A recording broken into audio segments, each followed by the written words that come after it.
entière qui cotise parfois pour faire partir quelqu'un. Et ce n'est pas 1 000 €.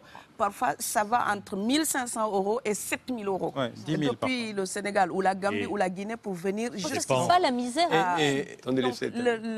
Quand quelqu'un part, c'est comme quelqu'un qui est élu, choisi, peut-être le plus débrouillard. Et il y a tout un clan ou toute une famille qui pose son espoir sur cette personne-là.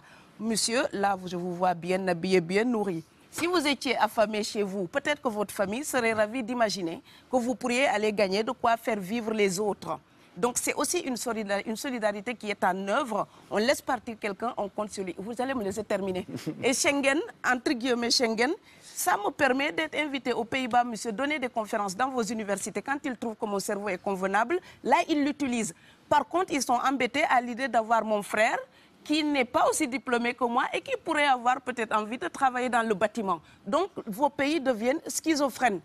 On ne peut pas trier les gens comme ça avec les étrangers utiles et les étrangers néfastes. Et la deuxième chose que je veux dire aussi, c'est que les Européens, là, on voit des Africains qui viennent, d'accord? Ce mouvement, ce déplacement de population, on le voit. Mais on ne voit pas le mouvement des Européens allant vers les autres pays.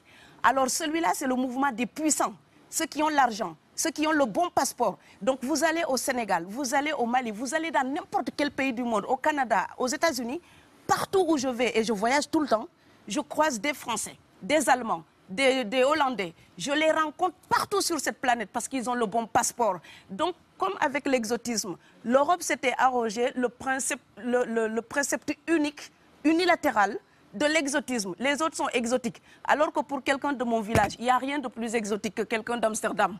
Maintenant, pour l'étranger aussi, pour les voyages des temps modernes avec la mondialisation, quand les pauvres viennent vers vous, il y a des mouvements de foule qu'il faut bloquer.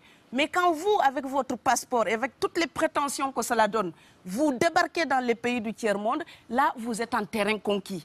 Donc, on voit les pauvres qui se déplacent, on ne voit pas les riches qui investissent dans nos pays.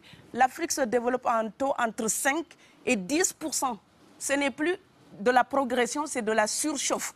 Sauf que quand des pays du tiers-monde se développent et qu'ils n'ont pas les moyens pour gérer tout ça, il faut une ingénierie, il faut une formation, il faut des populations pour installer une démocratie. Là, cette surchauffe-là, vous avez besoin qu'on reste dominé pour servir de débouché à l'industrie européenne. Alors il faut arrêter l'hypocrisie. On sera riches ensemble ou on va se noyer tous ensemble.